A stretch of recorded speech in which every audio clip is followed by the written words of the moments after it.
प्रेक्षकांनो sorry आज खूप उशीर झाला रिव्ह्यू द्यायला। तर आज आपण बघतोय प्रिया मध्येच हे होडीचा खेळ थांबवते, पूर्णाजीला म्हणते अगं पूर्णाजी हे बघ ना इथे काचा पडल्यात बघ, कोणाची तरी बांगडी फुटली आहे, लागली म्हणजे आणि म्हणून तिने खेळ थांबवलाय असं पूर्णाजीला सांगते। पूर्णाजी लगेच तिचं कौतुक करायला लागतात, बाई गो माझं सोनं ते किती काळजी करतं, विमल आवरून घे ग ते सगळं। आता विमल ते सगळं आवरते। प्रिया मनात विचार करते बरं झालं कोणाला ती खूण दिसली असती तर वाट लागली असती माझी। आता प्रियाची टर्न झाल्यावर अस्मिताची टर्न आहे। अस्मिता तिथे खेळ चालू असतो, खुंटणं मिरची जाशील कैशी असं ते गाणं सुरू असतं। तेव्हा अस्मिताचा नंबर येतो, म्हणजे नणन काय म्हणते असं आहे ना त्या गाण्यामध्ये। तर अस्मिता कसं काय ते काही कळलं नाही प्रेक्षकांनो, अगदी हात चालकीने तिथे ते तेल सांडलंय तिने, हातात तिच्या काचेचा ग्लास आहे, एका वाटी आहे, ते काही समजलं नाही। पण व्हिडिओ शूटिंग काढायच्या निमित्ताने ती त्या रिंगणात जाते आणि तिथे तेल सांडून देते आणि बाहेर आल्यावर प्रियाला ते सगळं सांगते। प्रियाला आता आणखीन टेन्शन आले, ही सायली जर पडली तर तिच्या तळपायाची खूण म्हातारीला दिसेल। पण आता सायली मॅडम त्या तेलावरनं पडणार तेवढ्यात अर्जुनराव तिथे पोहोचलेत आणि लुंडकू लागलेत। सायली त्याला सावरायला जाते आणि सायलीला वाचवायला जातो आणि हाच बुतकून पडायला येतो। पण सायली कमाल आहे सायलीची, सायलीला वजन बरं पेललं अर्जुनचं। असो जोक्स पार्ट, पण सायलीने अर्जुनला वाचवलं आणि पूर्णाजी विचार करायला लागतात, बाई बाई एरवी हा पोरगा कहर करतो, आज ते या पोरीनं निर्लज्जपणाच केलाय, सगळ्यांसमोर अशी थेर करायची गरज आहे का हिला, आणि या दोघींचेही तोंड कसं नसं झालंय।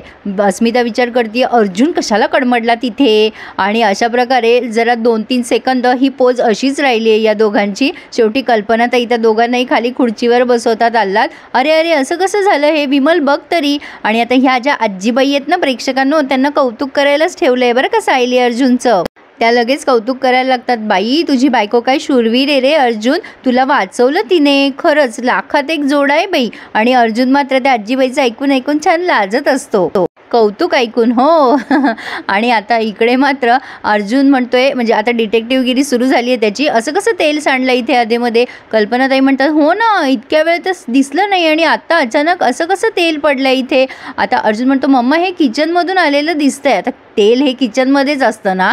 असो पण आता पूर्णाजी विमलवर ओरडतात, काय ग विमल असा हलगर्जीपणा मला चालणार नाही सणासुदीच्या दिवशी आता विमल पटकन निरम्याचं पाणी करते आणि ते पुसून घेते।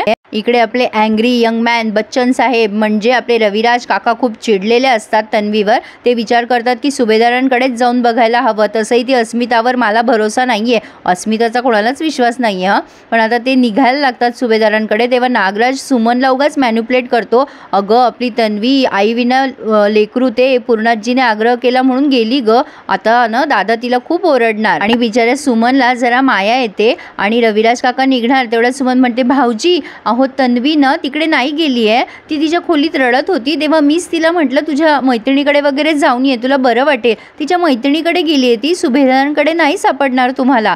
आता रविराज म्हणतात हे तू मगाशी का नाही सांगितलं सुमन, ठीक आहे तू काही मला खोटं बोलणार नाही, तुझ्यावर विश्वास आहे मला, नाही जात मग मी सुभेदारांकडे, उगी तमाशा व्हायचा।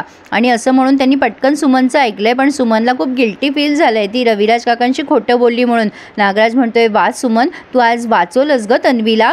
असो पण आता अर्जुन मात्र इथे विचार करतोय की तेल नेमकं सांडलं कसं असेल। आता ही सायली म्हणते मगाशी आरती करताना सांडलं असावं कदाचित। आता अस्मिता म्हणते हो बरोबर बोलतीये सायली, ते आरती करताना सांडलं असेल। अर्जुन म्हणतो मग इतक्या वेळचं कोणाला दिसलं कसं नाही, आणि आता नेमकी सायलीच कशी काय पडली त्यावरनं। आता ही अस्मिता वैतागते आणि म्हणते किती डिटेक्टिव्हगिरी करतोय हा, ते म्हणतात ना चोराच्या मनात चांदणं, तसे या दोघींचे चेहरे झालेत। पुन्हा या आजीबाई कौतुक करायला लागतात, पण खरंच कल्पनाताई लाखात एक जोड आहे दोघं जण तुम्ही असेच एकमेकांवर प्रेम करत राहा आणि असेच आधार द्या बरं, खरंच तुमच्या दोघांचा संसार सुखाचा होईल। त्यातल्या एक दुसऱ्या ताई म्हणतात की हो ना माझे मिस्टर तर माझ्याकडे बघणार पण नाहीत, मी जर अशी गाडीवरनं मागे पडले ना तर मला तसेच पडू देतील। बाई सायली खरंच नशीबवान आहेस तू, तुझा नवरा कसा धावून आला बघ तुझ्यासाठी। अर्जुनला काही गुदगुल्या होतात बघा ना, मस्त हसतोय। आता सायली सायली पुढे म्हणते की चला आता खेळ खेळूया, पण आता अर्जुन जरा तिथे ओव्हर ॲक्टिंग करायला लागतो. काय गं बायको, खरंच ना तू नसलीस ना की मला करमतच नाही. आता हे बोलायची काही गरज नव्हती.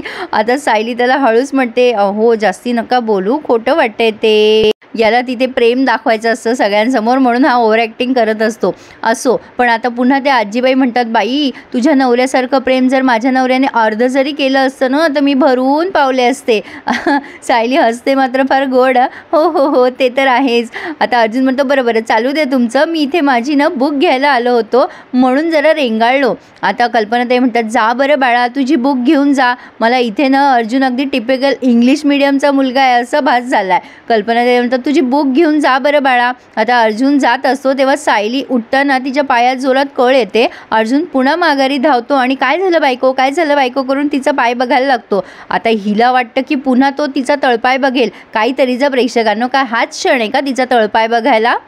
आणि प्रिया लगेच त्या सायलीचे पायबी दाबून द्यायला लागते. आता हे डाऊटफुल असणारच ना. अर्जुनला हे लगेच डाऊट येतो की प्रिया कशी काय सायलीचा पायाला मसाज वगैरे करते, म्हणून तो तिला टॉन्ट मारतो, काय गं तुला फार काळजी वाटते आज सायलीची.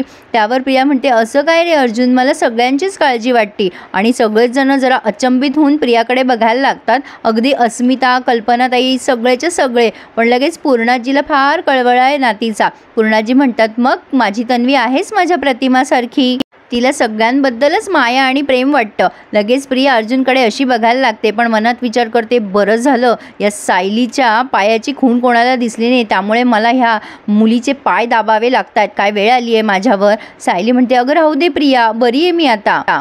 चला आई आपण आता पुढचे खेळ खेळूयात. कल्पनाताई म्हणतात, नको सायली, तुझा पाय पण दुखतोय, आता आपण आरतीच करूया. बस झालं, भरपूर खेळ खेळले आपण. अशा रीतीने ह्यांची मंगळागौरीची सांगता झाली आहे प्रेक्षकांनो. आता इकडे ही साक्षी आणि चैतन्य दोघं रोमॅन्टिक गप्पा मारतायत. चैतन्य पुरता खरंच बुडून गेलाय साक्षीच्या प्रेमात. साक्षी त्याला म्हणत असते, नको न जाऊ चैतन्य, अरे अण्णा तुझे फॅन झालेत, ते माझ्यावर चिडतील तू त्यांना भेटून न गेला तर. चैतन्य म्हणतो, काय गं साक्षी, खरं तर मलाही तुला सोडून जावं असं वाटत नाही आहे. म्हणजे जरा रोमॅन्टिक गप्पा सुरू आहेत यांच्या. आणि चैतन्य तिला म्हणत असतो, मी भेटलो असतो अण्णांना, पण आता मला ना खूप उशीर होतोय, त्यामुळे आता आज जावं लागेल. चैतन्य निघणार तेवढ्यात त्याच्या हातातले फाईल का काहीतरी असतं, तर त्यातले कागद पडतात. साक्षी ते उचलायला जाते तेव्हा चैतन्य जोरात तिच्यावर ओरडतो, थांब जरा. आणि साक्षीचे लगेच इंडिकेटर लागले आहेत की काय येत्या कागदांमध्ये, म्हणून चैतन्याने हात नाही लावू दिला. ती चोरून बघत असते आणि चैतन्य पण साक्षीकडे बघत असतो. ती बघत तर नाही आहे ना पेपरकडे, पण साक्षी लगेच फोनमध्ये बघायचं नाटक करते. आता मात्र साक्षी हा गोल्डन चान्स कसा सोडेल, तर ती आता तिथेच थांबायसाठी त्याला इन्सिस्ट करेल. पण ते पुढे आपण बघूयात, म्हणजे पुढच्या रिव्ह्यूमध्ये दिसणार आहे. अर्जुन आता सायलीला म्हणत असतो की असं कसं झालं नक्की, प्रिया तेल सांडणं ह्या सगळ्या गोष्टींना डाऊटफुल वाटतंय. प्रिया कधीच काहीही असं विनाकारण करत नाही, म्हणजे काहीतरी इंटेन्शन असेल तिचं त्यामागे. आता सायली म्हणते, सर जाऊ द्या ना, तुम्ही तिचा एवढा विचार नका करू. ती जे करते ना ती लोकांना त्रास द्यायच्या उद्देशानेच करते, आणि तसंही तिचं जे करणं असतं ना ते ठामपणे करणं असतं. मला तर बाई कौतुक वाटतं तिचं. अर्जुन म्हणतो, तुमचा ना हाच पॉईंट मला आवडत नाही. तुम्हाला मी कितीदा शिकवतो की तुम्ही टिट फॉर टॅट वागायला शिका. अस्मिताताई आणि प्रियापासून लांब राहत जा. पण कमाल आहे तुमची. खरं तर मला तुमचे पाय दाखवा, तुमचे पाया पडावं वाटतंय मला. तुम्हाला ह्यावेळी सुद्धा तन्वीचं कौतुक वाटतंय. हे टॅलेंट येतं कुठून तुमच्याकडून? खूप मोठा डेटा पॅक आहे का याचा तुमच्याकडे? आता सायली म्हणते, सर कोणाला कितीही त्रास द्यायचा ना देऊ द्या, पण आपण असं सगळ्यांशीच वाईट नाही वागायचं. त्याच्याने आयुष्यातला आनंद हरपून जातो. सगळ्यांशीच वाईट वागत बसलं तर जगात कोणी चांगलं वागायला उरणारच नाही ना. सायलीची ही थिअरी चांगली आहे, पण सगळीकडे अप्लाय होत नाही. अर्जुनचं पण एक्झॅक्टली तेच म्हणणं आहे. तो म्हणतो, वा कमाल आहे तुमची, खरंच तुमच्या पाया पडावं असं वाटते. पाय दाखवा तुमचे. तुमची पण कमाल आहे हां. नाही, त्रास द्यायच्या बाबतीत खरं तर तुम्ही एक्सपर्ट आहात. तुम्ही PhD मिळवली आहे. नेमकं तुम्हाला माझ्या बाबतीत कसं हो जमतं हे सगळं? नाही म्हणजे मी पूर्णाजीला त्रास दिला म्हणून तुम्ही मला त्रास दिला ना सायलीची फुलं ठेवून. सायली आता जरा कानकोंडी होत असते. अर्जुन म्हणतो, म्हणजे माझ्या लक्षात आलं आहे, तुमच्या आवडत्या व्यक्तीला जर कोणी त्रास दिला तर मात्र तुमच्यात ते टॅलेंट आहे ना ते बरोबर वर येतं. हां, पण तुम्हाला जर कोणी त्रास दिला तर ते तुम्ही कितीही सहन करू शकता. अगदी तिथे तन्वी का असे ना, तन्वीचाही त्रास चालतो तुम्हाला, पण तेच जर दुसऱ्यांना त्रास झाला तर मात्र तुम्हाला खूप कसं तरी होतं नाही. थोडक्यात काय तो सायलीचं कौतुक करत असतो. सायली मनातल्या मनात हसतीये, म्हणजे गालातल्या गालात हसतीये. अर्जुन म्हणतो, मिस सायली, जसं तुम्ही मला ओळखायला लागलात ना तसं मीही तुम्हाला आता इतकं ओळखायलाच लागलो आहे की तुम्ही तुमच्यावर म्हणजे तुमचं ज्यांच्यावर प्रेम आहे त्यांना त्रास होऊ देत नाहीत. असो, पण आता हे जरा ओव्हर झालं आहे. ही चक्क दाराच्या बाहेर उभी आहे प्रिया बाहेर एवढ्या रात्रीची, आणि तिला अर्जुनशी बोलायचे म्हणून उभी असते. आता हिला काय माहिती होतं बरं अर्जुन बाहेर येणार आहे, पण तेवढ्यात अर्जुन बाहेर आला आहे लॅपटॉप ठेवायला का काढायला गाडीतनं, आणि ही बरोबर त्याला गाठते तिथे. अर्जुन, खरंच किती छान झाला ना प्रोग्राम. कल्पना मामीची ना सगळी प्लॅनिंग छानच असते. मलाही ना असे मंगळागौरीचे वगैरे सगळे खेळ खेळायला फार आवडतात. अर्जुन तिला टॉन्ट मारतो, हो तसंही तुला दुसऱ्यांच्या इमोशन्सशी खेळायला फार आवडतं.